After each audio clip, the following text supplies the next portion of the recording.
Hi, everyone. My name is Emily Gove, and I'm the Programs and Community Coordinator at Onsite Gallery. Thank you so much for attending today. I'll begin with a land acknowledgement. Onsite Gallery acknowledges the ancestral and traditional territories of the Mississaugas of the Credit, the Haudenosaunee, the Anishinaabe, and the Huron-Wendat, who are the original owners and custodians of the land on which we stand and create. Toronto is in the Dish with One Spoon territory. The Dish with One Spoon is a living treaty between the Anishinaabe, Mississaugas, and the Haudenosaunee Confederacy of Six Nations that bound these nations to share the wealth of the territory and protect the land. Subsequent Indigenous nations, European settlers, and all newcomers have been invited into this treaty in the spirit of peace, friendship, and respect.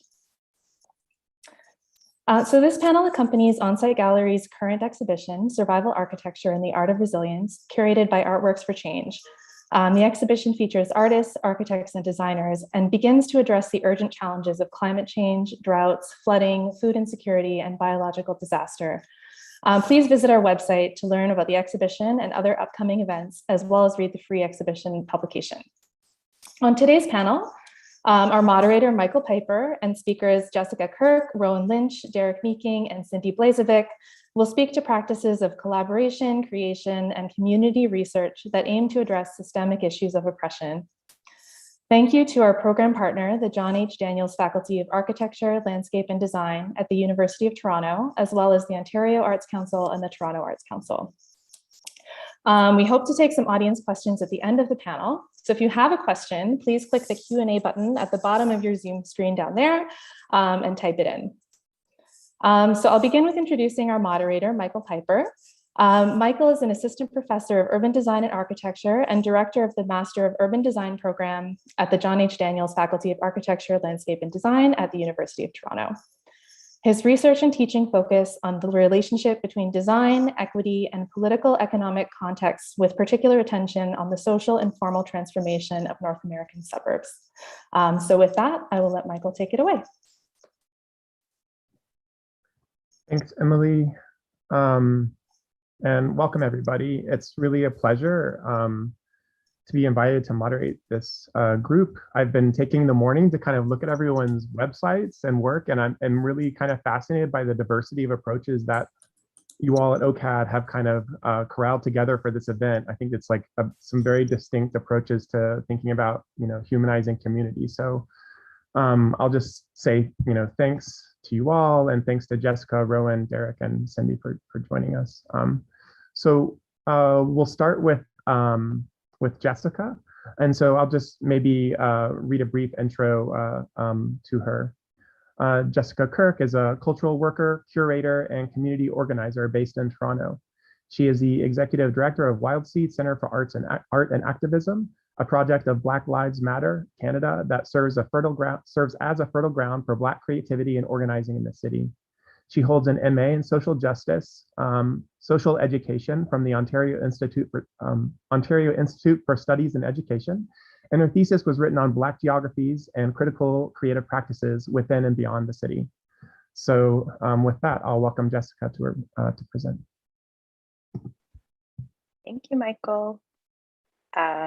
So I believe there's a presentation that should be sort of coinciding with the conversation that I'll be having with you folks today.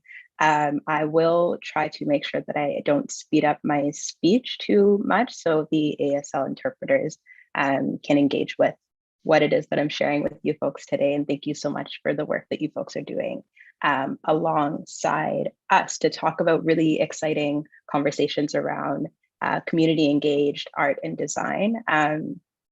The photos that I'm going to be including in the presentation aren't really speaking directly to sort of any art or design pieces that coincide with conversations, but I'll still sort of try my best to be like descriptive of them for folks who might sort of engage with visual work in different kinds of ways. Or if there are any sort of blind participants involved in the discussion. So today, what I'm hoping to spend like the next 10 minutes or so walking through with you folks is just a bit of a brief history of the work of Black Lives Matter Canada and Wildseed Centre for Art and Activism. I'll also be talking through some of the community engagement initiatives that we have been taking up on both prongs of the ecosystem that we've sort of started developing.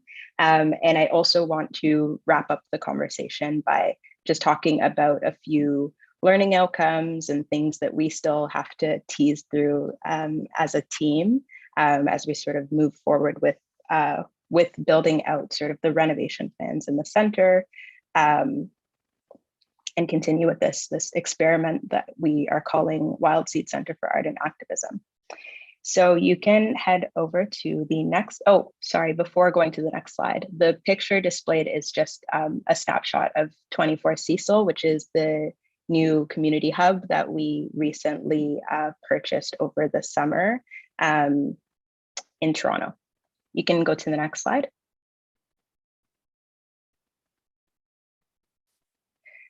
So the description here is that the politics of space has always been at the core of Black liberation work. And I think that that is a really grounding statement to make when it comes to just talking about what the work that we have taken up so far at BLM Canada and Wildseed. In 2014, between 2014 and 2016, BLMTO, which is Black Lives Matter Toronto, came to sort of the forefront of really disrupting the business as usual sort of practices of policing, police violence, and more broadly anti-Black racism in the city. They have always served as a mobilizing force in the city and have really helped to spark sort of national conversations about the importance of challenging anti-Black racism. And so on the other side of that comes with this 2016 disruption that I'll go into a little bit more, which is where we started to see the local organization speaking about this sort of having a balancing act of talking about police violence and structural inequities while also talking about the politics of space in 2016 during the Pride parade shutdown. And the picture here was taken by Paige Gallette, and there are posters being held by some of the volunteers involved with BLM Toronto, and they read Black Space Matters. On the other hand, Black Lives Matter Canada is meant to serve as an organizing force. It's a resource that essentially makes organizing as easy as possible for local chapters across the country to do the mobilizing sort of rapid response work that they would like. And some of the core founders of Black Lives Matter Toronto have transitioned into being more actively involved with the national organization, which is where Black Lives Matter Canada and subsequently Wildseed Centre for Art and Activism, how those two came to be. BLM Canada is a platform upon which Black communities across Canada actively dismantle all forms of anti-Black racism, liberate Blackness, support Black healing, affirm Black existence, and create freedom to love and self-determine. So we do that by forging really important connections with not only Black Lives Matter Canada chapters across the country, but also grassroots Black organizers to, again, build solidarity, build Black-centric networks in order to, again, dismantle all forms of state-sanctioned violence and brutality against Black communities. And it's really important to note, and I'll come back to this around this work of Black liberation organizing and work that we're taking up, because this sort of like value point is intrinsically tied to Indigenous solidarity efforts. And one of Black Lives Matter Canada's projects is the Wildseed Centre for Art and Activism. And that's a vessel that seeks to nurture Black radical creation in Toronto and beyond. Like I mentioned before, the politics of space has always been really like at the forefront of the work of Black Lives Matter Toronto, but it's important to also tie this back to a lineage of prioritizing the politics of space within our Black liberation movement work. So in the 1960s, Black Panther parties globally prioritized establishing chapter offices and headquarters and sort of did frontline support work like after school programs, breakfast programs for children, and other forms of kind of political education work. In the 1970s, Star House was founded. That's the Street Trans Action Revolutionaries House, and that was founded by Black, queer, and trans, or BIPOC rather, racialized and Black organizers and activists Sylvia Rivera and Marsha P. Johnson. Star House provided housing for homeless queer and trans youth and sex workers in New York in the 1970s. And what's really, really cool to think about is that just down the street of the new center at 24 Cecil, Marcus Garvey's Toronto office was really just around the corner from where Wildseed Centre now stands. And it's also just around the bend from a Black-owned bookstore that had existed in the 1960s called Third World Books and Crafts. They closed down in around 2000, but just after they closed, a different book list was founded, and it continues to be a site for not only political education, but also a space of communion for Black people in the city.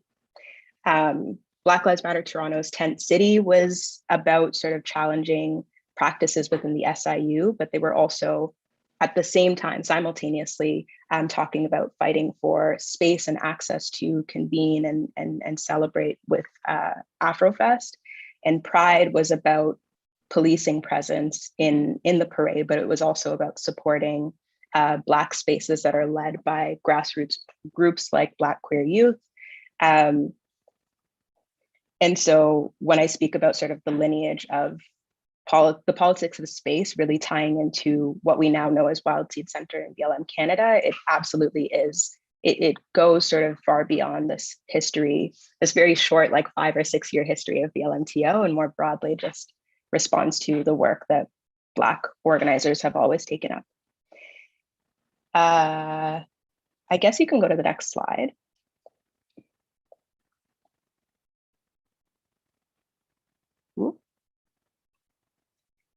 I'll just keep talking. I think you went to the first slide, so you could just, there you go. There you go. Okay, so so similar to the work of BLM Canada, the community hub, so Wildseed Centre, it's meant to serve as a resource for Black radical creativity and grassroots organizing in Toronto. The name was inspired by an Octavia Butler novel. She's a Afrofuturist fiction writer. And the center aims to be a fertile ground where folks can bring their full selves into the space. It was initially a rented location, which is what's pictured here. It was the space launch at 76 Geary. Literally, it happened the weekend before the world shut down on like March 13th, 2020. But we quickly outgrew this space. And since then have sort of been encouraged to dream a little bigger and have acquired the space over at 24 Cecil. And the reason why I bring this quote into the conversation, which reads, "Everything that is worthwhile is done with other people," is because this conversation I'm going to get into around the community engagement efforts with both Black Lives Matter Canada and its federal platform that we're working on, as well as the renovation plans at 24 Cecil at Wildseed Centre, is because these experiments that we're taking up are like they're abolitionist in nature, and Miriam Kaba has been at the forefront of educating people on abolitionist sort of frameworks and practices ever since 2020, the resurgence of sort of uprisings of police violence, challenging police violence last summer, and prioritizing collectivist efforts is really an important framework for building futures that are more livable for Black people within and beyond the city. You can go to the next slide. So in terms of the request for qualifications and subsequently the request for proposals that we sought out, We prioritized finding a stack of around 8 or 9 Black-led architectural firms to take up the renovation plans and really helping us to redesign and reimagine what 24 Cecil could and should look like for Black people and allies in the city who might want to use the space or engage with the space in any way. And what was really helpful for us in terms of really honing in on who or which firm we would like to engage with is making sure that their approach to design, their approach to architecture was rooted in these really core values of ours that we embedded in the call, which was accessibility, not just meeting AODA standards, but really surpassing them, because disability justice is really at the core of a lot of the work that we have taken up, both from like a mobilizing perspective on BLM Canada side, but also through our Black Arts Fellowship program on the Wildseed side of things. Green sustainability was also really important. We wanted to make sure that the successful firm was also embedding changes that would bring us closer to acquiring LEED certification. Community engagement was very much at the core of what we wanted to take up, recognizing that the space would not, the programming priorities in the space will not be led by Wildseed Centre by any means. It's all about resourcing grassroots groups with the space and materials needed for them to take up the work that they want to do, whether it be kitchen programming in the industrial kitchen that we have in our basement, taking up gardening programs in the garden that we have just around the outside of the center, facilitating book launches on the 3rd floor. Like there's just a lot of possibility for experimentation in the center. And so figuring out what their spatial priorities are was really important for us. Public art and engagement is another aspect of the renovation plans that we wanted to prioritize. We just extended our call for proposals for public art commissions. And so far the applications have been not the most exciting. There are a lot of exciting things about this project, but it's been really, really fruitful to take a look at what Black artists want to do in the center already. And then finally, community development, community economic development, making sure that any of the subcontractors that are hired are Black as much as possible. And then I guess the other thing to note is that our successful firm was Soka Designs. They have a lot of experience, extensive experience with community engagement informed architectural sort of renovations. They've worked with a lot of really great They worked with a lot of really great Black organizations in the city, like Black Urbanism's Toronto, as well as a different book list. And they were sort of onboarded onto the project in late September. So it's been really great to work with them already. And we're really excited to continue engaging on this journey with them. You can go to the next slide. So some of the questions that we have already, we had already started engaging with community around prior to selecting Soka as our architectural firm are these 3 listed on the slide. The first of which is, what is a Black affirming space to you? What should it include? The second is, what different activities do you hope will take place? And the third is, what do you envision the space becoming for Black communities? This is a conversation that we've taken up with folks who have had the opportunity to walk through the space. What's pictured here is a small scale, like very small launch that we hosted over the summer just after getting the keys to the center. And so all of these attendees were given a bit of a walkthrough pamphlet and were asked to engage with these questions. And we subsequently have asked a number of sort of these prompting questions to the broader community and have hosted Zoom visioning sessions with community to engage with again, what the community's spatial priorities are, how they want to feel when they walk through the space, what kinds of initiatives would they like to see taking place in the center, and how they would like to continue, how they would like to be involved with Wildseed. And as for a descriptor, the photo is just Sandy Hudson, one of the founders of Wildseed and BLM Canada, as well as Black Lives Matter Toronto, just in conversation with a community member. Courtney McFarlane is their name. You can head over to the next slide. I don't know how I'm doing for time. I probably should have timed myself. So sorry if it's over 15. I'm not seeing any red flags in the chat, so I'm just gonna keep talking. I'm almost done. Okay, great. I'm getting a DM saying I'm okay.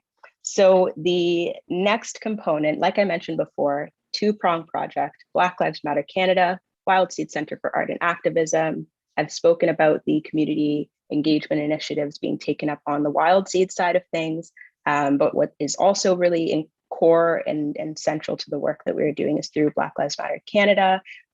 There is a platform that's being developed around this idea that we not only recognize that current policies endanger Black lives, but we also want to envision policies and federal changes that nurture Black lives. The platform is organized around 5 broad pillars that speak to aspects of Black life, and the 5 of them are listed over here. Black livelihoods, which speaks to demanding an economy where livelihood is valued more than productivity. The second is Black safety, building systems that directly address all harms without the use of cages. So building on those abolitionist practices or frameworks that have been so central to the work that we have already done and will continue to do. The third is Black well-being, supporting networks of care that actually meet our needs. The fourth is Black love, protecting our freedom to love and self-determine. And the fifth is Black futures on Indigenous lands, ensuring a turtle island that is stewarded by Indigenous people. So similar to the community engagement efforts that we took up with the renovation plans, or that we are taking up, our research and policy director, Naomi Ann Berber, has been really at the forefront of engaging with Black organizations, Black grassroots formations, Black Lives Matter Canada chapters across the country, and other progressive groups to learn more about what they have to say about these pillars, how they're engaging with this work in their organizing efforts, and what other sort of demands they want to make sure are embedded in this federal platform that we're building up. You can go to the next slide. So one way that this has been taken up is by these bi-weekly conversations that we have been facilitating online, on our social media pages. And the questions have been tied back to the pillars on a week-to-week basis. So what I have here are the guiding questions that have responded to the 5th pillar in our platform, which is Black futures on Indigenous lands. The first question is posed with the recognition that colonization and racial capitalism work to extract resources from the land. And so the question asks, what actions do you want to see implemented to combat extractive industries and practices? And this is obviously a question that a lot of the artists in survival architecture have taken up in their work.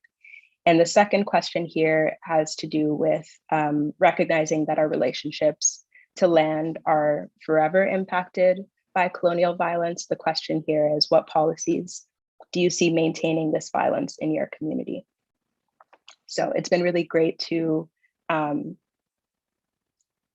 build out community engagement efforts into the development of this platform, because it's supposed to speak to or be responsive to the organizing that's being taken up, that folks are actually responding to in their sort of day-to-day organizing and organizational practices. So I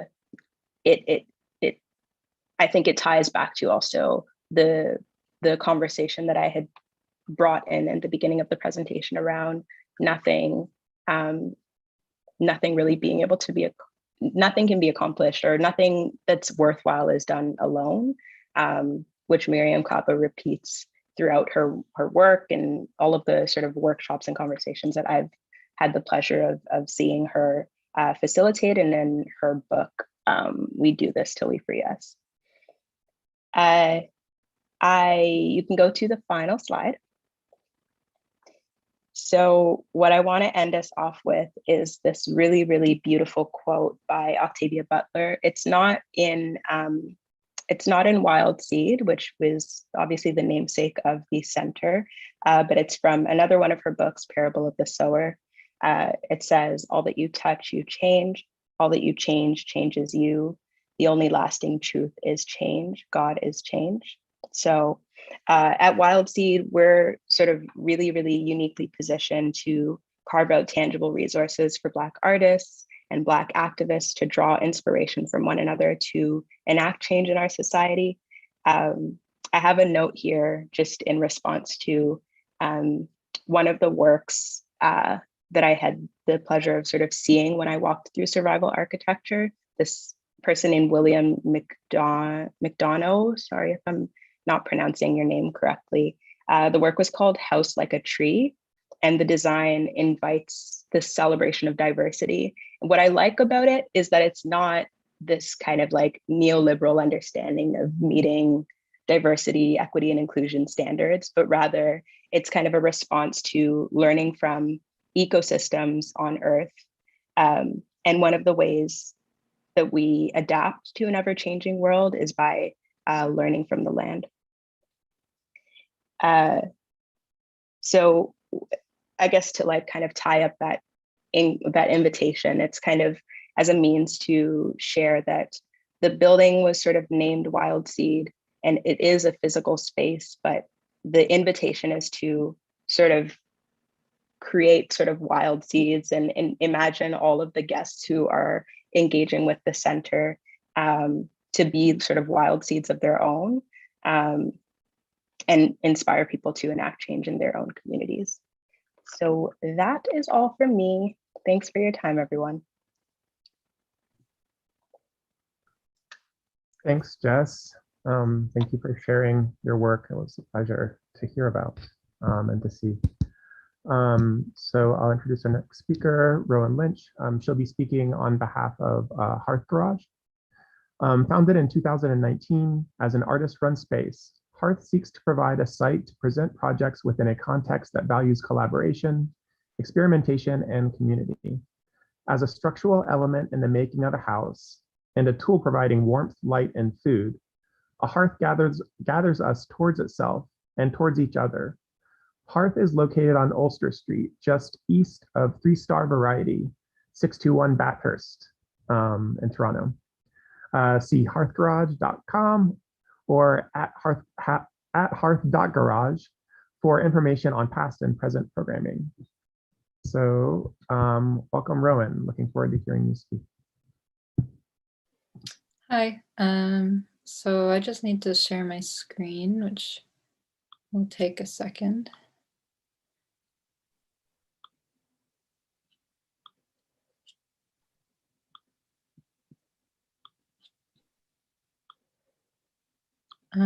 So that's, everyone can see? Okay. So thanks so much for having me. This is a pretty incredible panel of people. So my name is Rowan, and I'm one of the co-founders of Hearth. So as you just said, it's an artist-run space. It's located in a 2-car garage, founded in 2019 by myself and my collaborators, Samin Mahboubi, Philip Leonard Ocampo, and Benjamin DeBoer. It really developed out of our shared interest in art and creating an accessible venue to experience art. And also, honestly, just because we had projects and people's work we really loved that we were interested in staging that we just couldn't find space for. As of this year, as of this month, we've been open for 2 years. So November is our 2-year anniversary. And in that time, we've hosted 14 exhibitions. We've organized events like screenings and readings. Unfortunately, a lot of this had to happen online because I guess similar to Wildseed, I think we had 2 shows before the pandemic started, which was kind of a bummer. But anyway, we're working on it. And yeah, we also produce our own publications and exhibition materials. And we have an ongoing writing series with our friend and writer Fan Wu, and an ongoing broadside multiple that we use as a fundraising multiple. And the name itself is kind of in reference to archaeology. So a hearth in that context is the key to identifying sites of human activity and settlement. And we kind of wanted to get across these connotations of a site where people can gather and share presence, and also point to the role of art as a central and sustaining and unpretentious tenet of everyday life, more than something that is outside of the everyday. And that was kind of in line with what we were aiming to provide. So yeah, this top architectural drawing is by our friend Fat, and the sign was painted by our friend Tina. As with a lot of DIY spaces, it takes a lot of people's work to kind of bring it all together. So I'll share some documentation of some exhibitions that have taken place, just to kind of give a sense of the space as I talk about it. So first of all, we're in a garage because that's the option affordable to us. We are not eligible to apply for operational funding through the Toronto Arts Council or the Ontario Arts Council. You need to run for, I don't remember exactly how many years, but I think it's more than 5 to even be eligible to apply for that. And that's not really a threshold that many new spaces make it past. So we volunteer our time and we pay for some things out of pocket, and we also support artists in applying for project grants pretty consistently, and we receive some of them. So it all kind of, it's all of those things. And this is pretty par for the course for independent spaces, which can make it kind of difficult to run them. We definitely see a lack of affordable space in the city for any purpose, including for artists and curators. There is a network of artist-run centers in Canada that are free to visit and regularly do call for submissions, but becoming involved with them, or really any sort of institutional arts venue, can have barriers to entry. They prioritize people with formal arts education, for example. And in running a space, we feel we have a responsibility to the people that we work with, and to the public and anyone who comes to anything that we host, which is a responsibility that has become only more pronounced in COVID, especially as we begin to host in-person events again. So we started this project kind of with a baseline understanding that art spaces fail to be welcoming spaces for many people. And it's really important for us to welcome marginalized, queer, and racialized folks through our programming and involve a wide range of our emerging collaborators and peers. We think Toronto is, an incredible city with a lot of amazing artists, but it's endemic that even amongst alternative spaces, they're still incredibly white, predominantly male. Meanwhile, we live in the most diversity in the world. So our stance is kind of that if you aren't reflective of that, you are actively making choices that are leaving people out. And on the other hand, we see that in institutions that have explicit diversity mandates, there's often a shoehorning in of marginalized artists, and their identity has to be the main theme of the work. And that's great if that's what people's practices develop from organically, or like that's what they're interested in. And there's obviously nuance here, but we definitely see a trend that in order to secure access to funding or spaces, marginalized people are often required to make their identity very front and center, and on a basic level also just divulge a lot of personal information, which is something that we think should be a choice. So to kind of conclude that thought, we do think critically about the makeup of our exhibitions along the lines of identity, but in order to attempt to temper any sort of implicit biases we have, but we also think that that can't take precedence over our relationships with individuals and the work that they want to share with us. So this is the last show that we had before COVID began. We were interested in allowing space for people to experiment in ways that other spaces might not necessarily sign off on, and exhibit work that isn't really well suited for a commercial context. For example, this wallpaper, it's wallpaper, right? So at the end of the exhibition, it got torn down and we ended up throwing it out. And it's beautifully screen printed, but like it's not something that's going to last. So this was kind of a chance for Ron to kind of take a chance with something like that.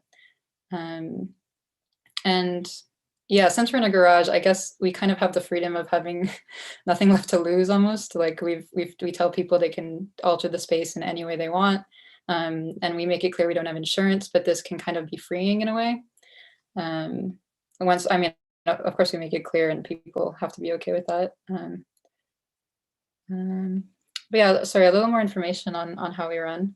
I think our approach to curating is really more about facilitation than anything else.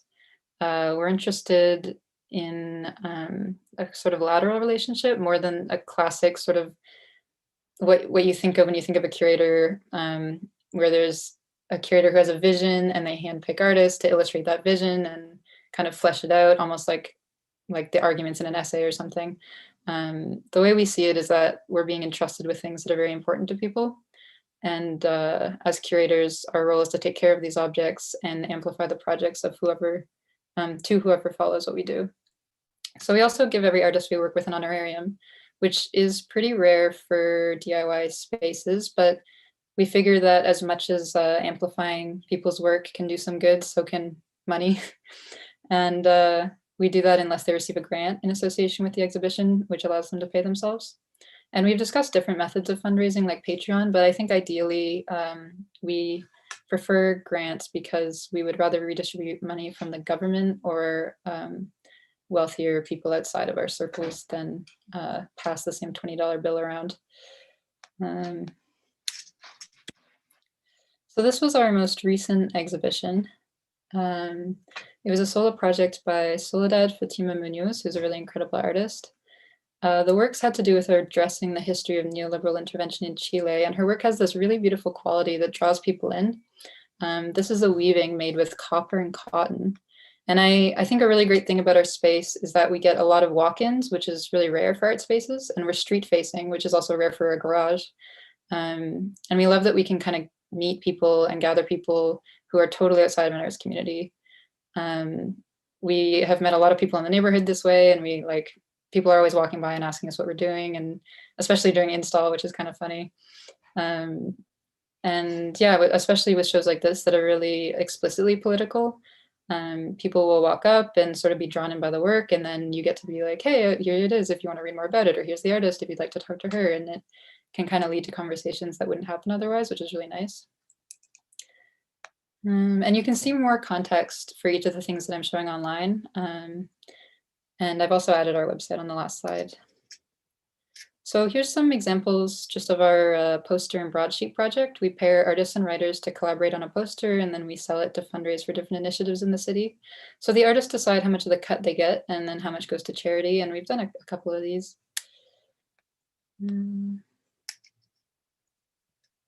Yeah, in our first year, I'd say that we developed the majority of the programming, sometimes in collaboration with other people. But a really great thing that's happened is that as we've entered our second year, a lot of different people reached out to us, different groups and individuals, to either have us host their projects or to work collaboratively with them, which has been really wonderful, which is how this show came about. We came to host Mitra's exhibition as part of Contact Photography Festival this year. It was an exhibition about subcultures to do with tattooing in Iran and North Africa. And it was a really great experience. But I think this also kind of underscores just how dire the situation in Toronto is as far as space, that we're being considered a viable venue for something like a citywide festival that is pretty well established. And I mean, we love that we do this, and I like our garage, but I don't think we really want to romanticize the fact that it's a garage, and that comes with some failings. There's no washroom, for example, which limits how long our gallery hours can run, especially in COVID, where public washrooms have become even less accessible. It's also very cold in the winter, which means we have to stop our programming year in November. And in the past, we've kind of done different things throughout the winter, but this year we're going to take a break. Yeah, and we also learned in working with Contact Photography Festival that they don't necessarily pay anything. So this was kind of a learning experience that a lot of these festivals are pay to play. And this exhibition was a core exhibition, but they don't necessarily compensate people. And I think I understand there's a lot of work that goes into organizing it, and there's also the promotion on their end. But the way I think of it is that these festivals wouldn't be able to run without the labor of all of the artists and curators that go into it. And the structure just leaves a lot of people completely uncompensated. Also, Scotiabank's in the name, so I think it kind of caught us off guard. And I think it's very strange to run into these very well established things like this that pay people less than we do.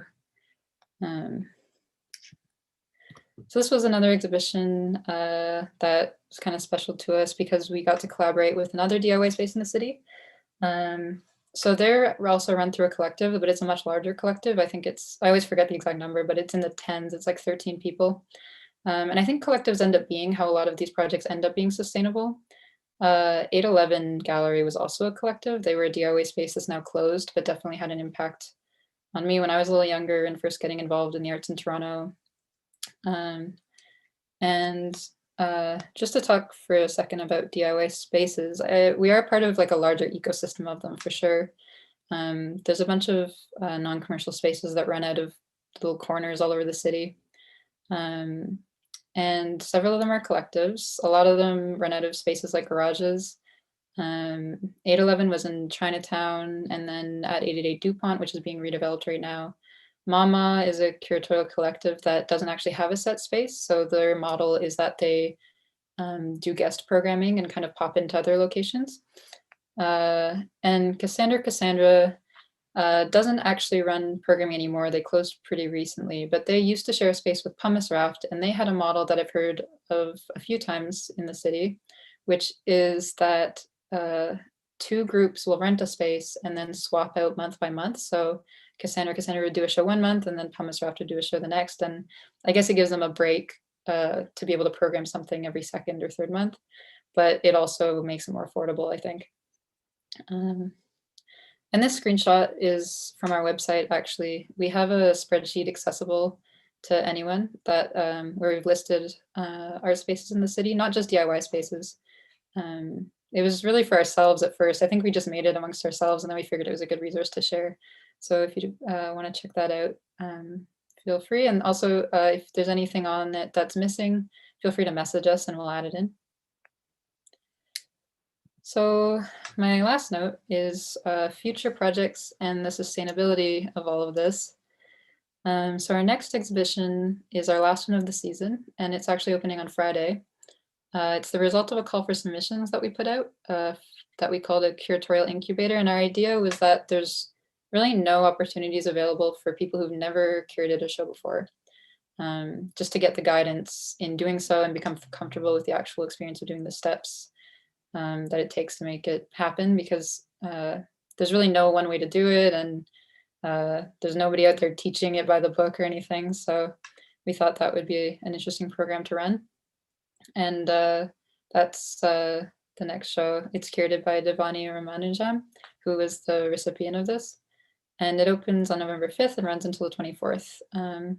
So then we're going to hibernate all winter, hopefully. And as far as sustainability, we definitely run into the issue where just in not having supports to do this other than from each other and our immediate community, we are kind of burning out after 2 years of working on this, because it's funded through our jobs partially. So, you know, we're working and we're doing Hearth on the side. And then Philip's also an artist, and, you know, we each have our own practices. So we definitely need the break.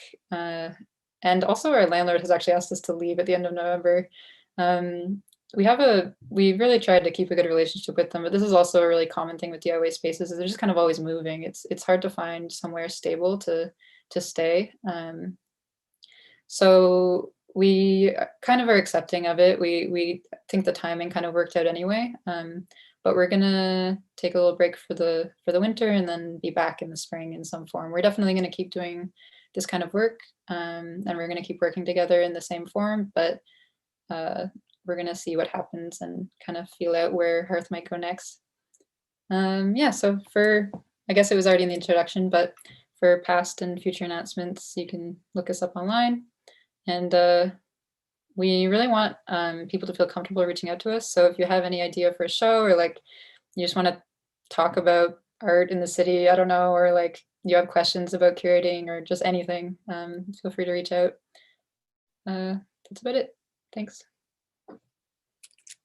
I'll stop sharing. Rowan, that was amazing. I'm going to introduce our next guest, presenter, I should say, Derrick Meeking. Excuse me. Derrick Meeking is a native Detroiter with a professional background in nonprofit management, workforce development, local economic development, and social enterprise business models. His experience spans over 12 years, which creates a unique professional profile rooted in a desire to improve the quality of life for historically disenfranchised people and marginalized communities through education, research, grassroots activism, and the promotion of innovative community economic development solutions. Derrick currently serves as a director of workforce and programs at Empowerment Plan, where their mission is to end generational homelessness through employment. He holds a Bachelor of Arts in Political Science from the University of Michigan and is currently pursuing a Master of Science in Nonprofit Administration from Louisiana State University. So thank you for joining us, Derrick. Thank you. Good afternoon, everybody. I think they're going to queue up my presentation. Here we go. All right. Well, good afternoon. Thanks for having me. I appreciate this opportunity to share the work we're doing here in Detroit at the Empowerment Plan. I am Derrick Meeking. I am the Workforce and Program Director here. I've been here 2 years. And as Michael stated, our mission is to end generational homelessness through employment.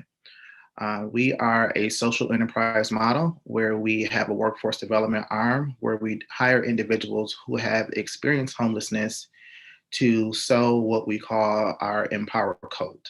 Many of you may have heard of it. It is a coat that we distribute all across the world to individuals who have experienced homelessness to turn into a sleeping bag coat. So next slide. So just to go, there's our mission there to break generational homelessness, to break the cycle of poverty through generational employment.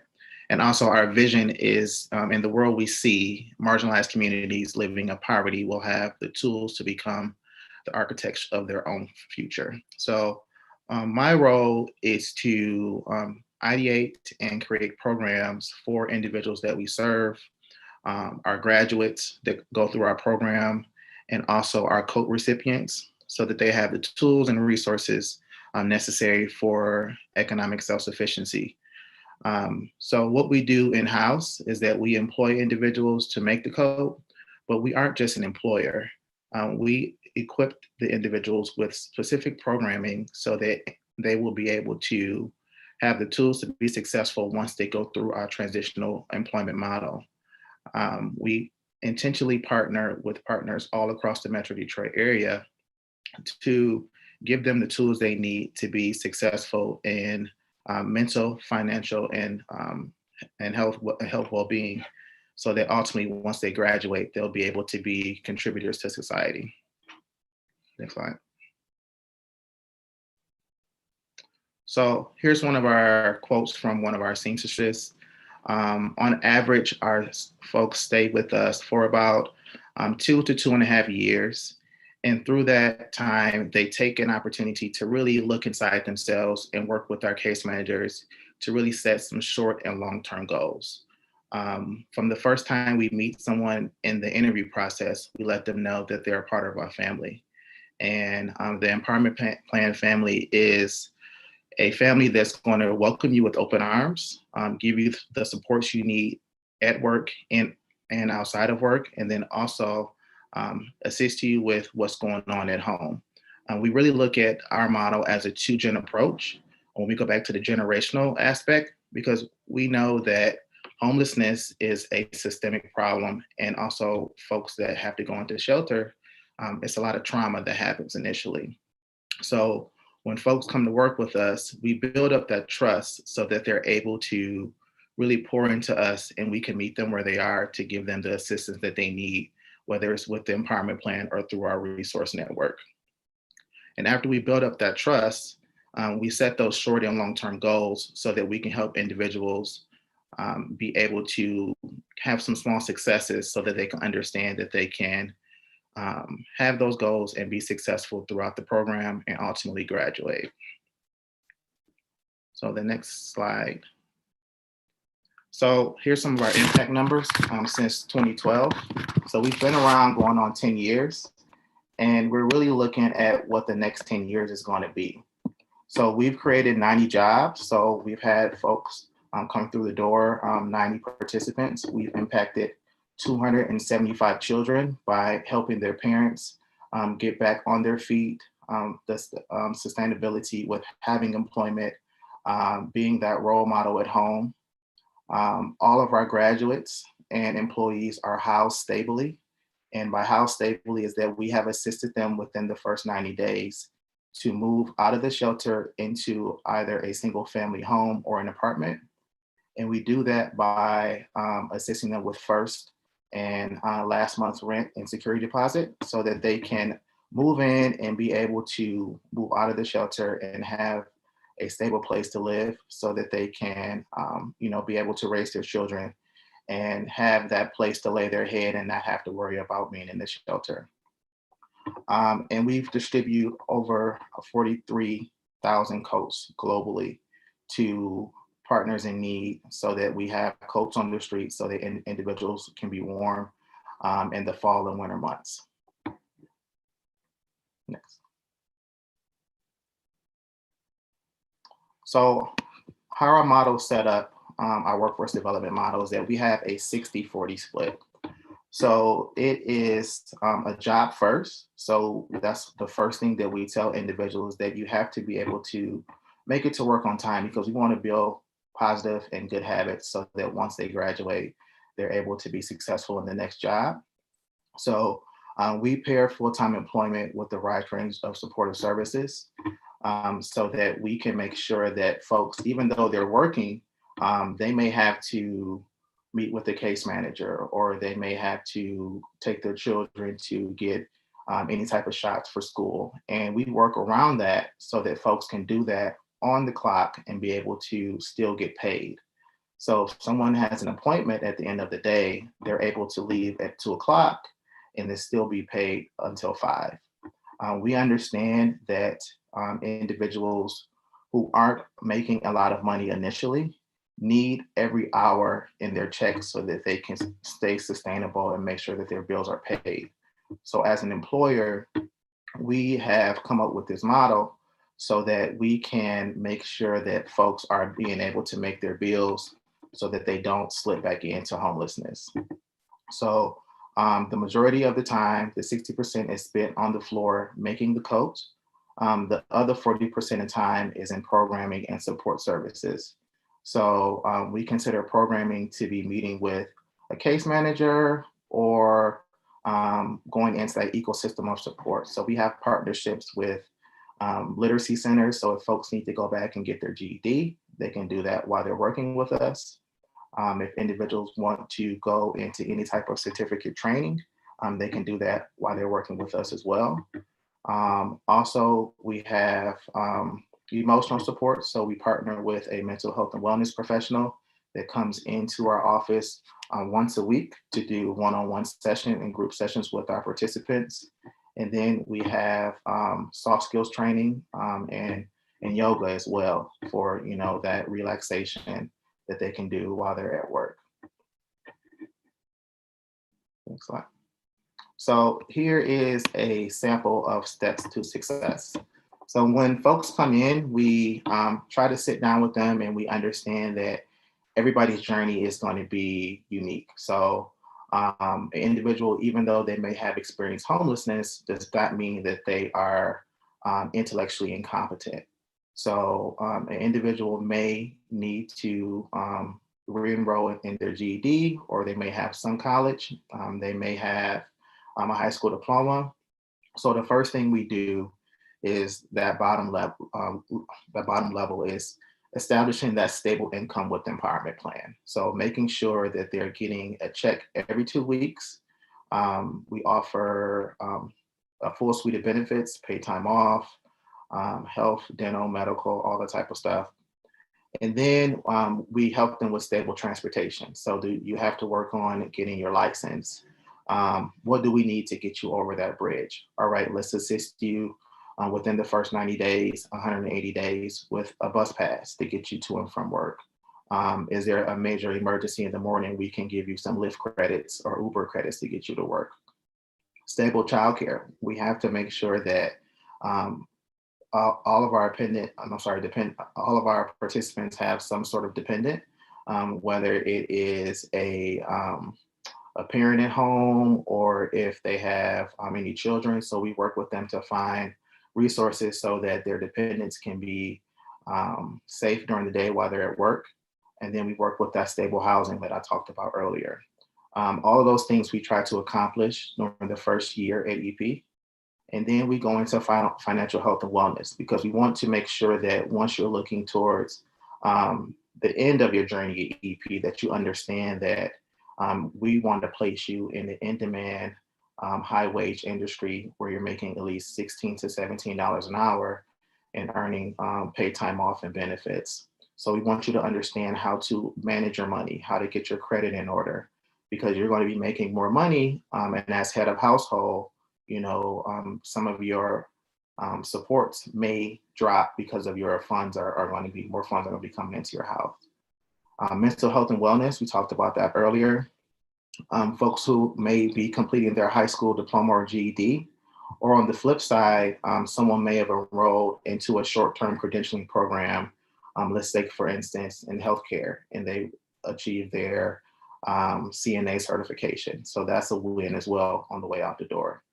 And then we have our Working Smart series that is ran completely internally, where we have a week of just mock interviews, resume writing, everything that the average professional may or may not know, but it's instilled into our participants so that they can be able to get the interview and also win the interview.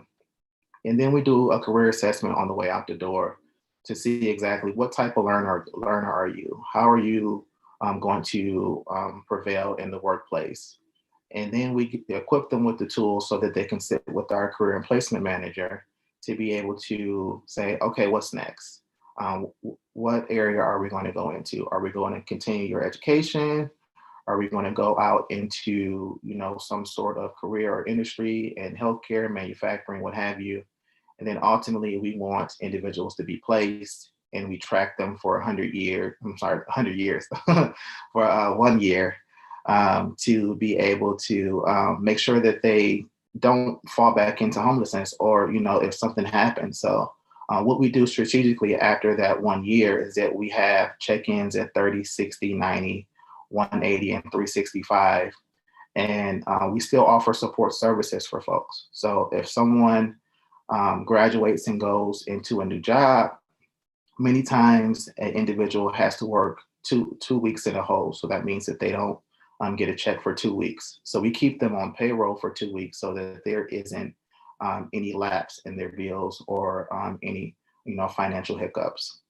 And then ultimately, if an individual 4 months down the line happens to get 4 flat tires on the way to work, someone who is just now getting into their career and learning how to manage their money, that's going to be a hit on their bank account. So they can come back to us, Empowerment Plan, for support services so that they won't have any lapse in their employment or their finances.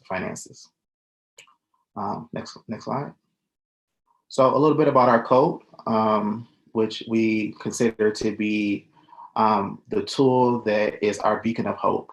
A lot of people, we talk about our program, but sometimes people forget about our code. And our code is something that goes all across the world and helps our partners to be able to assist their constituents you know, in all these places across the globe. So like I said earlier, we distribute 43,000 coats in all 50 states, all 11 Canadian provinces and territories, 20 countries and 6 continents. Next slide.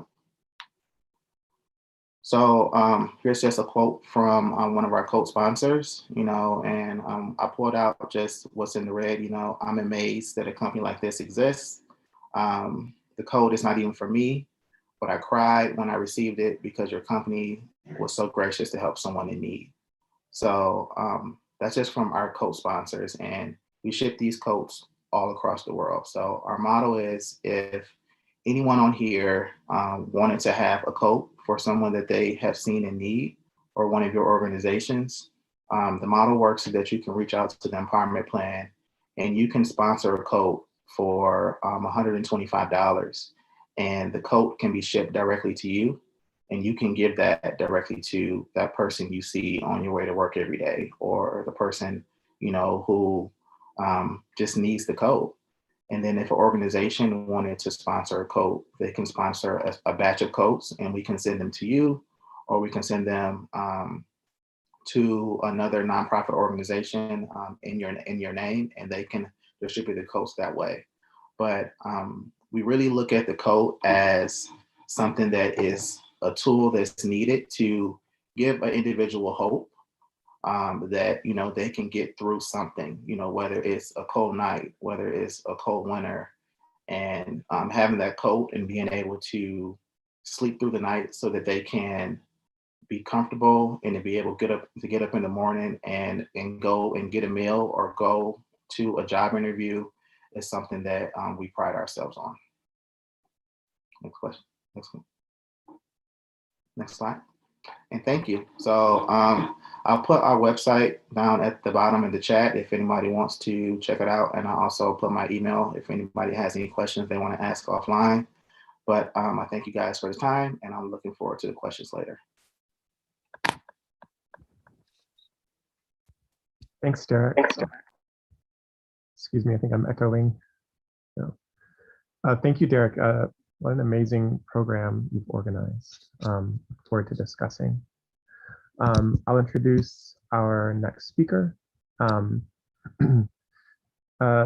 Cindy Blažević is a visual artist whose research-based practice uses photography, performance, and multimedia to investigate identity, belonging, and systems of power and exclusion.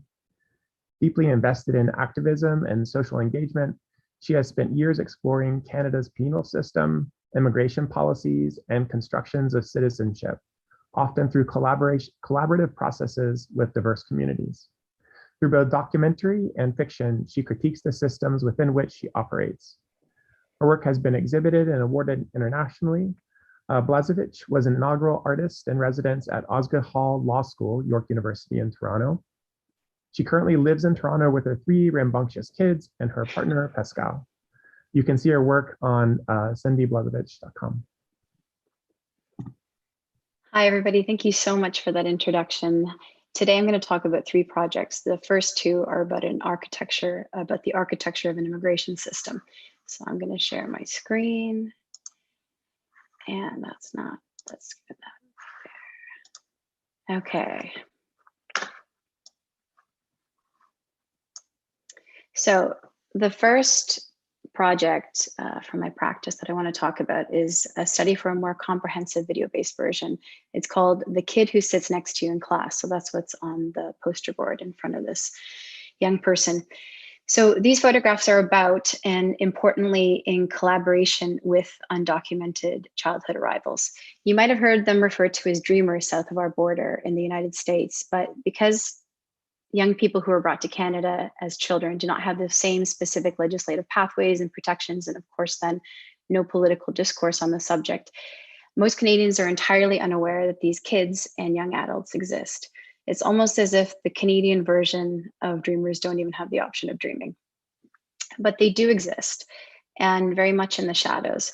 Fear of deportation for them and their families condition them not to disclose their precarious immigration status under any conditions, obviously from authorities, but also from schools, teachers, and even their closest friends.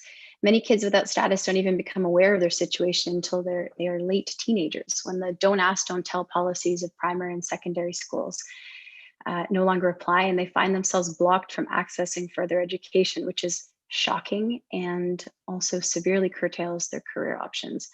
So this leaves them with a situation in which they're unable to build chosen futures and make engaged contributions to Canada's social, economic, and civic systems, despite having had the benefit of probably a very good Canadian education. They struggle to obtain valid identification, bank accounts, driver's licenses, important services, safety nets, and legal assistance that Canadians take for granted. And without these social insurance numbers, they're unable to work legally, and they must find precarious employment, often in dangerous and abusive workplaces. They struggle to secure housing in their own names, leaving them vulnerable to abuse by landlords. And many people in this situation were brought to Canada when they were very young, and they have almost no, if any, connection to their country of origin. Going back is not an option. Their secrecy and the lack of a Canadian dreamer discourse means that they understand themselves as the only people in the situation. There's no supportive community that they can turn to. So in 2020, I learned all of this when I began a relationship with CASA, which stands for Childhood Arrival Support and Advocacy. This is an incredible organization that provides outreach, legal representation, and supports to undocumented young people who arrive as children. It is through CASA that I met a couple of these really resilient and courageous young people, and through them that we came to collectively create these photographs, which are a study for a series of video portraits that are currently in the works. So this is a particularly challenging way to document, because how do you document, create awareness around issues, amplify voices and efforts when their safety and security hinges on their very invisibility? Well, we're still working on the details of this together, and it will be different for every undocumented kid who participates. But for the two who I photographed initially seen here, it meant writing poignant messages communicating the reality of their lived experience, and then using that same message as a mechanism to protect their anonymity. As it is they who best know the complexities of their situation, we're working together to tell their collective story. This one's a bit tough to read, so I'm going to read it for you. Just finished my finals and I'm worried about deportation. Yeah, that's like, and then this last one, I'm just like you. So the second series I'd like to talk about, also photo-based, also ongoing, is called Garb of Innocence. So again, a bit of crucial background. The Canadian government incarcerates thousands of failed refugee status claimants, people without legal status, and anyone stripped of their permanent residence, including minors and individuals with mental health conditions, kept in immigration holding centers and provincial prisons, the latter always being maximum security, prior to deportation. And this has dramatically harmful results. Their detention, and this is crucial, their detention is purely administrative. If their identity cannot be determined, if the government considers them unlikely to appear for their immigration hearing, or if they're deemed a danger to society, not because they're guilty of a crime, but because there is no crime, detainees are not subject to or protected by the laws of the Criminal Code of Canada. Well, let's keep it there for a second. This means that they can be incarcerated without any official time limits. And by that, I mean indefinitely. And this is in contravention with UN guidelines. And it also means that detained migrants brought before adjudicators at monthly detention reviews don't have the opportunity to dress as they wish while pleading their freedom. This is in contrast with the right to an opportunity to dress as you wish if you're pleading, this is in contrast with the right to a garb of innocence accorded to all defendants in the criminal justice system proper. So this garb of innocence refers to the right of a defendant to appear in court free from factors that might portray them as guilty before it is proven. And this garb includes the right to stand trial free of physical restraints, so shackles, the right to appear in civilian rather than prison clothes, with the appearance, dignity, and self-respect of a free and innocent person. A migrant detainee, however, appears before an adjudicator, often within the confines of the prison itself, sometimes in a jumpsuit, and sometimes shackles, effectively a garb of guilt, of anonymity and non-belonging. And this is no small thing. Some lawyers argue this bears some influence on perpetuating a state of indefinite detention. So because I cannot gain access to detainees in detention, which was a feat even before COVID, I'm photographing former detainees, those who are not deported, as they wish to be seen in clothes of their choosing as a whole person, beyond the identity of an imprisoned migrant, and in confrontation with this one-sided visual conversation involving orange jumpsuits and images of barbed wire around detention centers. This is while trying to be sensitive to each person's legal status and also to the reality that I'm probably re-traumatizing detainees when I ask them to retell their stories. A collaborative model of portraiture is essential and crucial because everything's based on trust. And as much as possible, I guess I'm the one pushing the levers and pressing the buttons, and they're the ones driving the car. In an effort at reciprocation, this project also involves, at an effort at reciprocation, beyond offering a visual framework for a political issue, I'm trying to incorporate the following into the project. When and if appropriate, I offer to attend their immigration review board hearing to bear witness on their behalf, and if appropriate, to contribute to their permanent residency application and to speak about their role in my project. So that is the reciprocal role that I'm trying to establish. With both of these projects, the first and the second, the research and creative process is it's a critical exploration of entrenched narratives representation through the lens of Canada's problematic immigration and detention policies. And I'm always grappling with the questions: how can the art making process make space for individual agency and self-determination? Can it empower individuals and communities? Can it contribute to the creation of politically engaged and empathetic citizenry? I am still figuring that out, but I'm working on it. All right, this third one, I'm going to share a different screen. So this, now I want to talk about prison design, because who doesn't want to talk about prison design and how design can contribute to systemic oppression. So one way to push for humanity in prisons, or if you're an abolitionist, to abolish them altogether, is to shine a light on them, which is the point of this multidisciplinary artwork called Through a Prison System Darkly. This was the result of a Canada Council grant to photograph Kingston Penitentiary when it closed in 2013, and then a subsequent artist residency at Osgoode Hall Law School to contextualize those photographs. So you can see this is the manifestation of it, which you're welcome to check out on your own. I will not be cruising through this because it is a massive project. And the watercolor of the bird's eye view of the prison is the map that sort of tethers all the bits together. So the artwork seen here, it's meant to be a think piece about incarceration and concepts of justice, but also about the daily struggle of living, of systems, of security, of the rule of law, and the inherent conflicts between them. Get back to this. So looking at this structure, being one of the oldest maximum security prisons in continuous use in the world, means witnessing the inherent limitations, not only of this institution, but of any prison. Can everybody see everything without these things here? I'm not even sure. So means witnessing the inherent limitations, not only of this particular institution, but of any prison. And to think about society's changing understanding of the role of prison and the role played by the many people who have a willing or unwilling stake in the criminal justice and penal systems, but also about the role of design, about which I came to learn quite a bit. And at this point, I want to say thanks to one of my students at Osgoode, Clifford McCartan, whose research and writing has informed some of the following. So Kingston Penitentiary, when it opened in 1835, it was an extraordinary departure in penal practice, riding the wave of the Enlightenment's intellectual and social upheaval. So moving away from corporal punishment and towards a model of reform and penance. So no more beheadings, hangings, lashings, stocks, expulsions, all those horrible forms of bodily punishment that had dominated criminal justice for millennia. And towards incarceration. So that means using prison to achieve the aims of criminal punishment, deterrence, retribution, rehabilitation. Kingston Pen was the birthplace of the federal correctional system. So the idea being you can be corrected, your mind and soul will be targeted instead of your body. Initially through an extended period of self-reflection and religious penitence, you just need some time in isolation to put your head straight. But how would this place of penitence be designed? The design of Kingston Pen was modeled after the semi-carceral workhouses for the poor from the UK.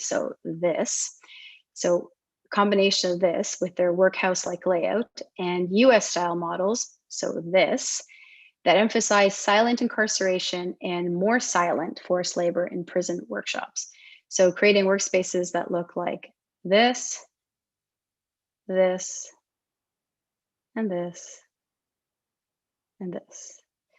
I'll just put it on the one that I think is most interesting. If you can read this: paint shop, electrical, plumbing, and engineering. I can't read what the middle one is either.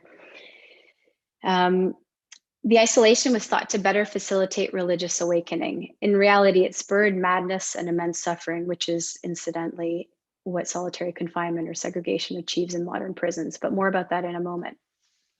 Only a handful of years after opening, the enforced silence and segregation that had already fallen out of favor with prison architects and theorists in the United States. They discovered that it had no effect on recidivism and seemed increasingly cruel. Whereas the American penitentiary design turned to smaller, discrete cell blocks where prisoners could live and work in communities, were finally allowed to speak and spend more time in common areas. In Canada, it took many years to abandon this strict segregation work dynamic model. And you can see here how after the fact, there were common spaces integrated into the very narrow hallways in front of the cell blocks as an attempt to make common spaces. And this here are the brand new, I think they finished building it only a few months before the place was shut down in 2013, but this was an exercise yard that was a recreation yard that was built.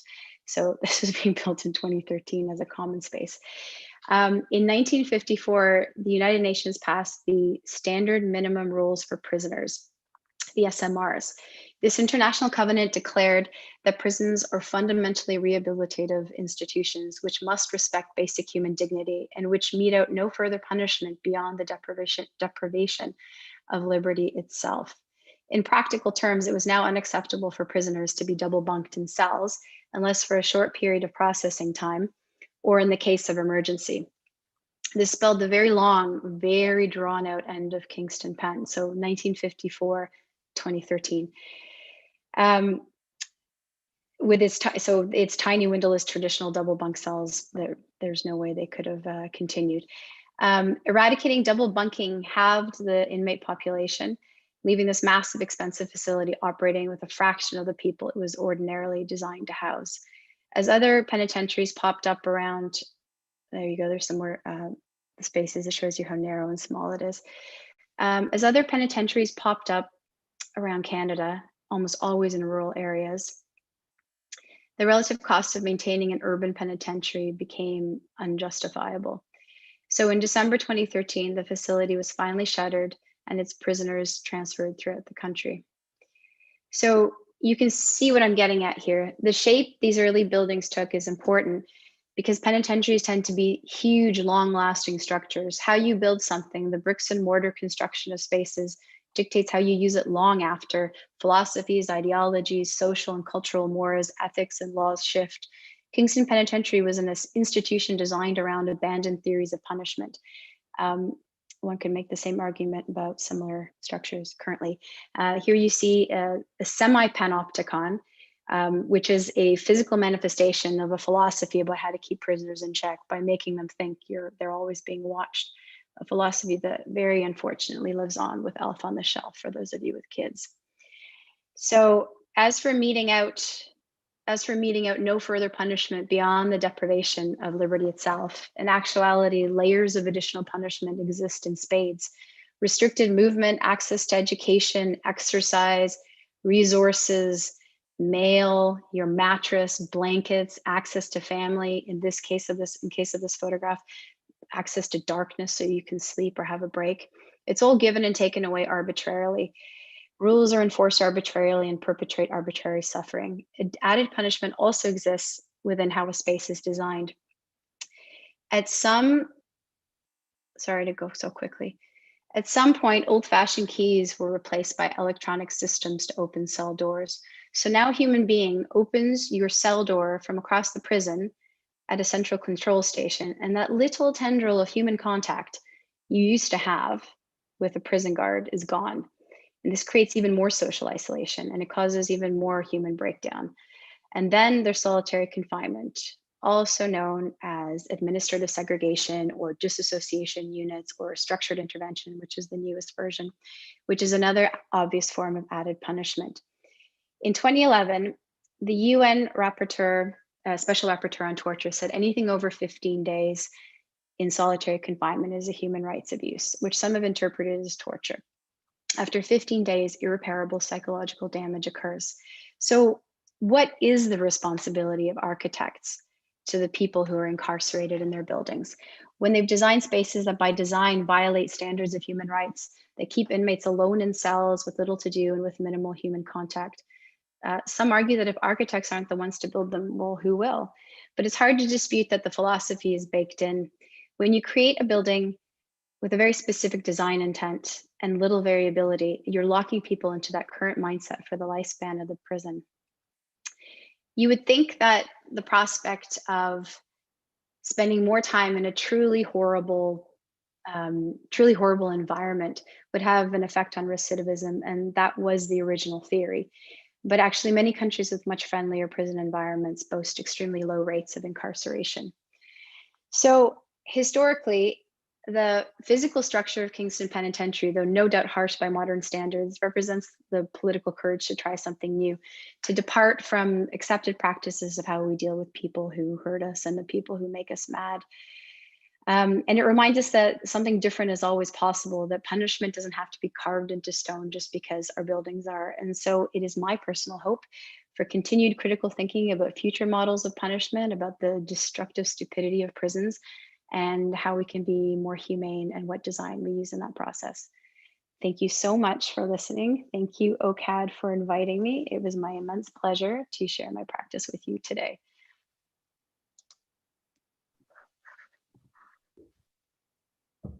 Thank you so much, Cindy.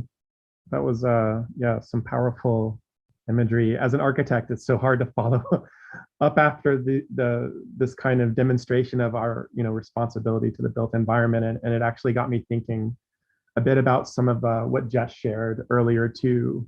The idea that I forgot exactly the quote, but I was just struck by the idea that the effects that we have when we make things in the world, maybe the intentions that we have are not fulfilled or the consequences are unplanned. I think that's a really powerful message that maybe connects the two of you in some way, which I appreciate.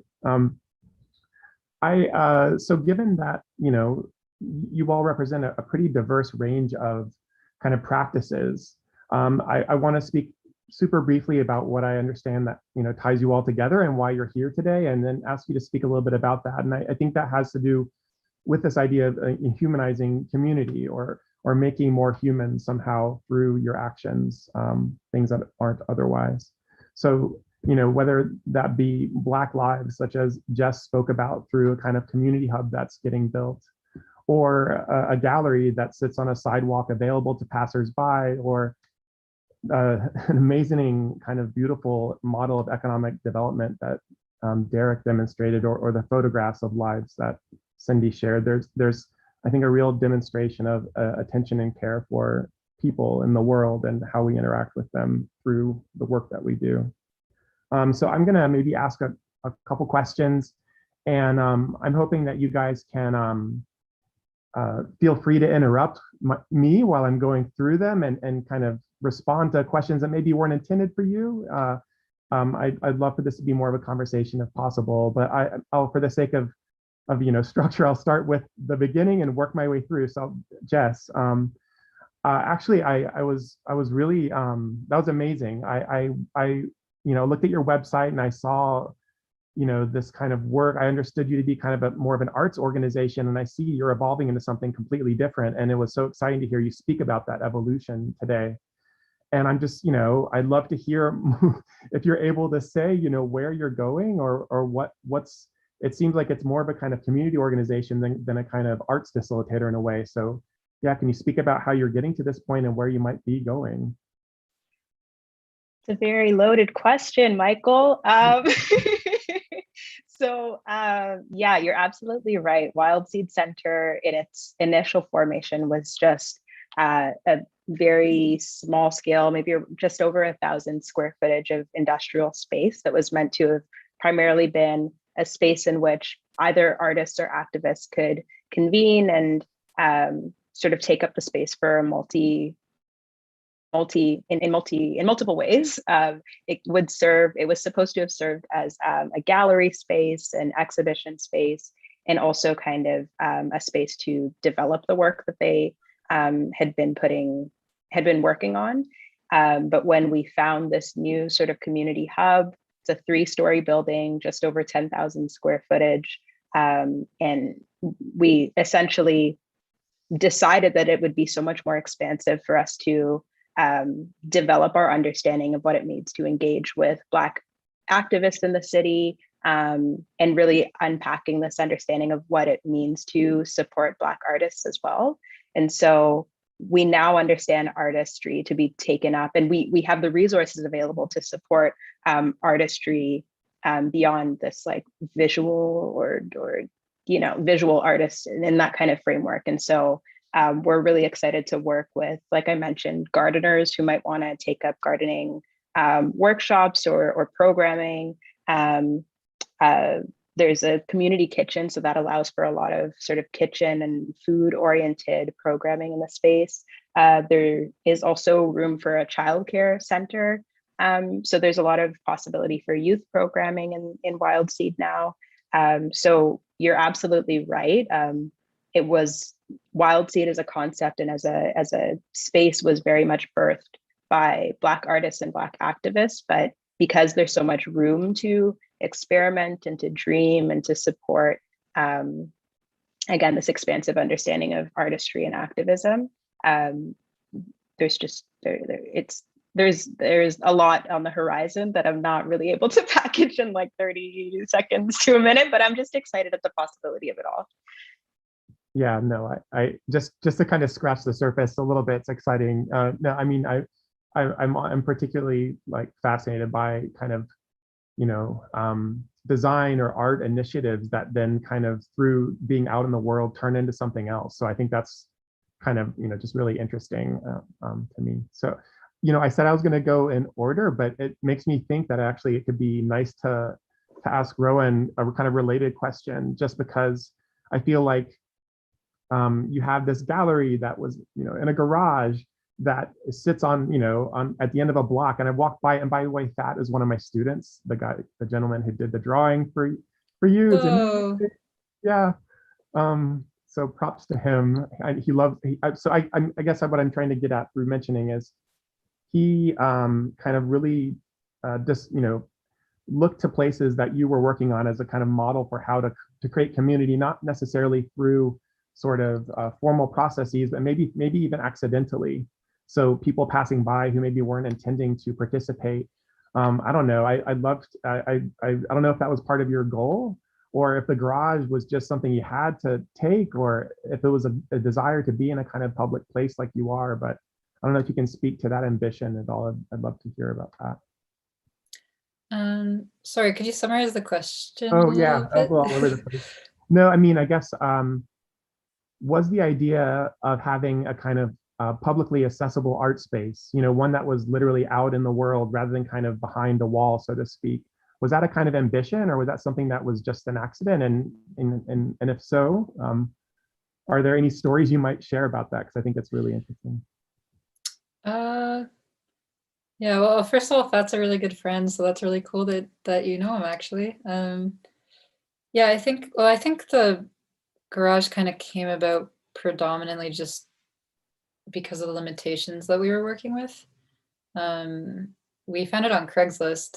I think we had just all been talking about projects we were interested in doing, and the 4 of us knew each other ahead of starting the space, and in like different pairs had kind of talked about trying to open a space, but it's so much work. And then I remember I really wasn't on board until I got really convinced everybody was really serious about it. I was like, guys, you're talking about this all the time, but unless you like write it all down, I'm not gonna, like, I can't just do this in an unplanned way. So then we just started looking online, and we found it pretty quickly.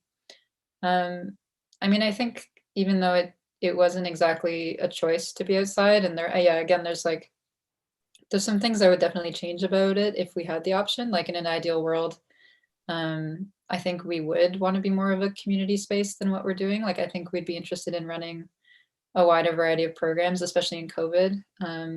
That's limited what we can do to some extent, because gathering in general, which is kind of the basis of what we want, is so much harder.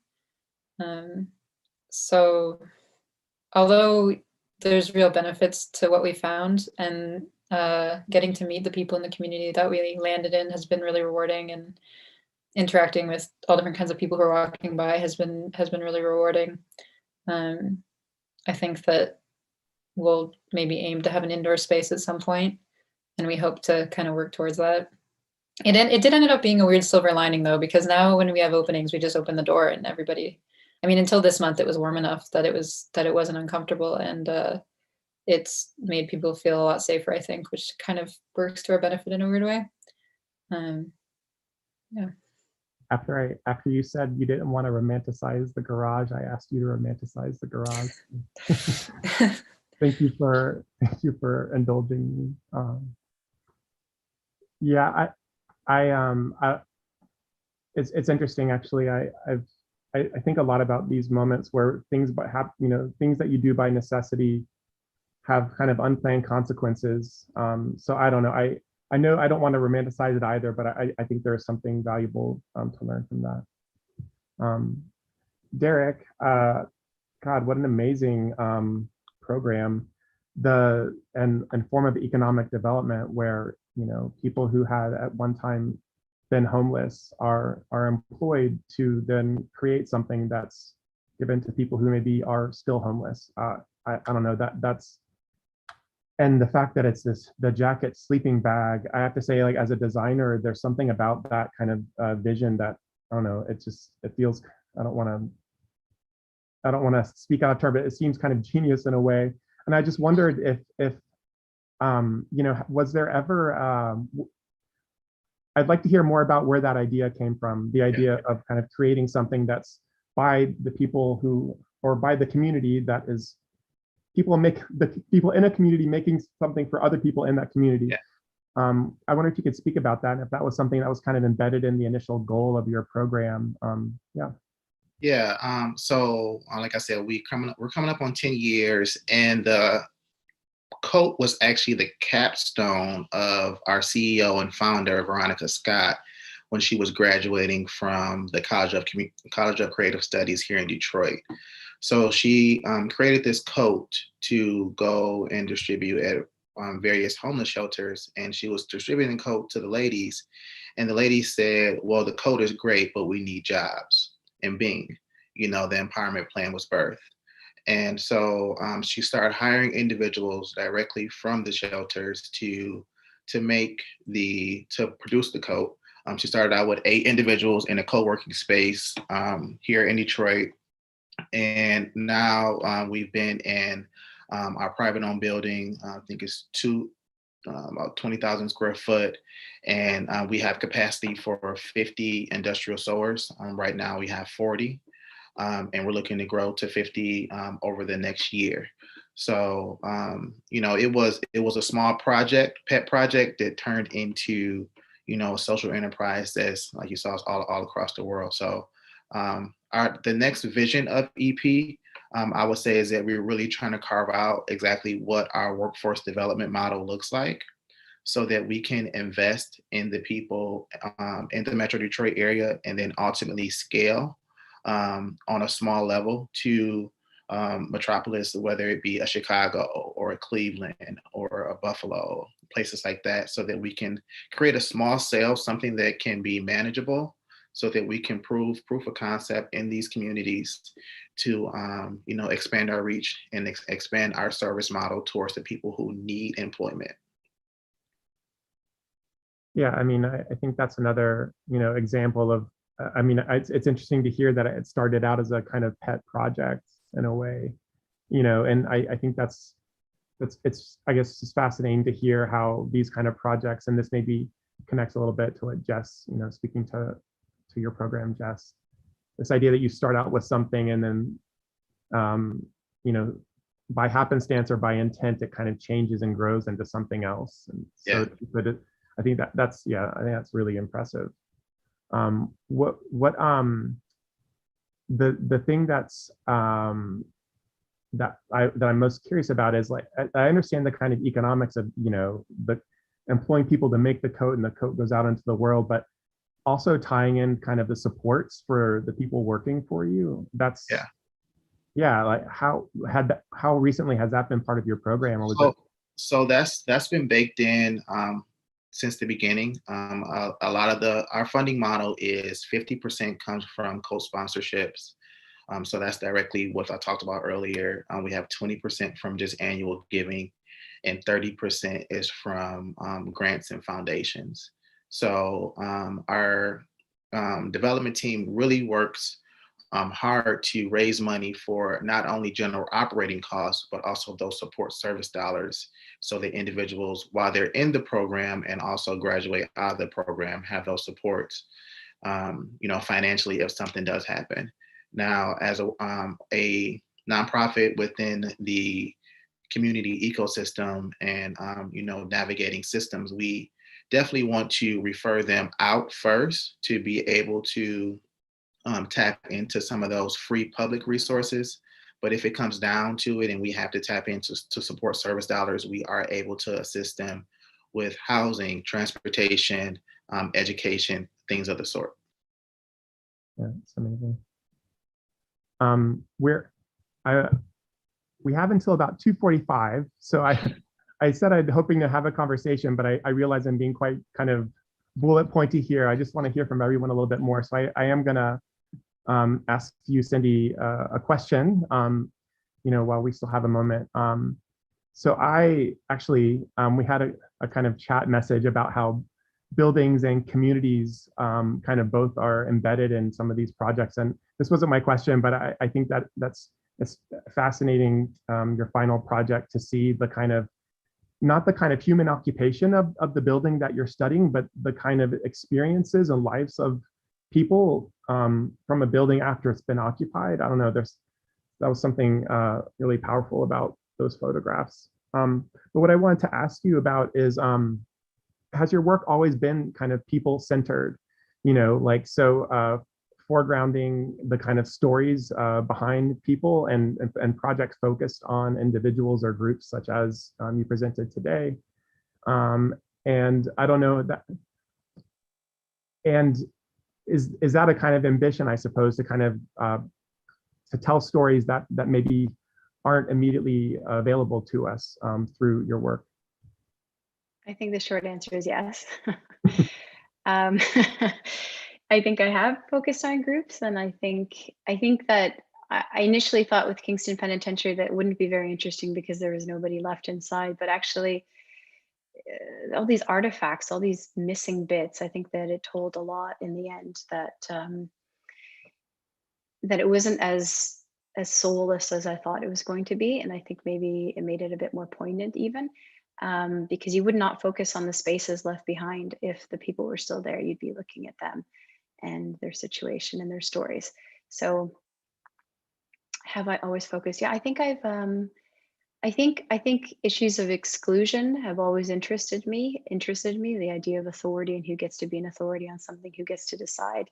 Like, I did this project, it was such a mini project as I was traveling through Kosovo, and nobody had any idea what a Kosovar looked like, because the news at the time was all about what you'd only ever see, like young men huddled in dark leather jackets and some like very antiquated visions. And so I started photographing people there, and the project's very simple. It's like, this is, yeah, I think our title came from what somebody said to me, that anytime he traveled abroad, people would say, "What? You're from Kosovo? I didn't think people look like you." And it was like this very basic, banal thing, but also, who gets to say what somebody looks like? And so things like that, the idea of authorities and exclusion, and who gets to tell you how to pass through a border, and who gets to decide how people are punished, and all these. It might seem very naive to look at these things that way, but I think the more that you the more you delve into them and the more that you study and read about it, the more it seems less naive. Things can change. Is that?